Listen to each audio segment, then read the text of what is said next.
পহেলা আষাঢ়ে উৎসবের মধ্য দিয়ে ঢাকা বিশ্ববিদ্যালয়ের চারুকলা অনুষদের বকুলতলায় বরণ হলো বর্ষা ঋতু।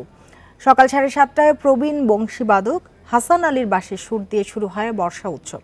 এরপর পরিবেশন হয় বর্ষার একক ও দলীয় গান, নৃত্য ও আবৃত্তি। গুণীজনেরা করেন বর্ষা কথন। এখন জন্ম সনদ দিয়ে খোলো বিকাশ স্টুডেন্ট অ্যাকাউন্ট। নিজের বিকাশ নিজে কর।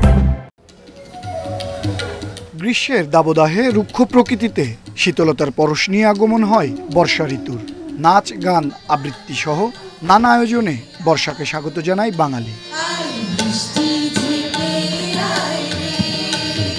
ঢাকা বিশ্ববিদ্যালয়ের চারুকলা অনুষদের বকুলতলায় নানা আয়োজনে উদযাপন হয় বর্ষা উৎসব 1431।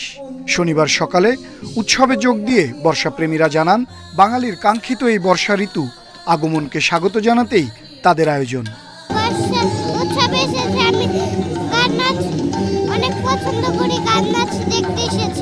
আমরা এখন যেভাবে বর্ষার জন্য অপেক্ষা করি, যত এই বৈশ্বিক উষ্ণতা বাড়ছে, বর্ষা ততই বেশি কাঙ্ক্ষিত হচ্ছে। বর্ষা আমাদের একটা আনন্দ জায়গা।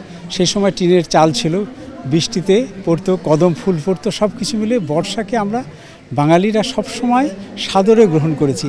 অনুষ্ঠানে বিশিষ্টজনেরা বলেন, বর্ষার সতেজতা নগর জীবনে ছড়িয়ে দিতে, পরিবেশ এবং বর্ষা ঋতু সম্পর্কে নতুন প্রজন্মকে সচেতন করতেই এই আয়োজন। নগর জীবনে বর্ষাকে এই উৎসব আরও উপভোগ্য করে তুলবে বলেও প্রত্যাশা তাদের।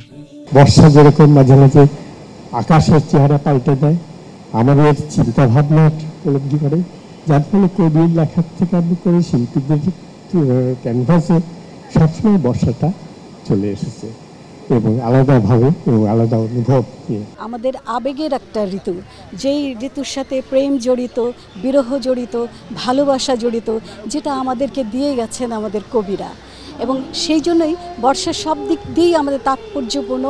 অনুষ্ঠান শেষে ধরিত্রীকে সবুজ করে তুলতে শিশু কিশোরদের মধ্যে গাছের চারা বিতরণ করা হয়।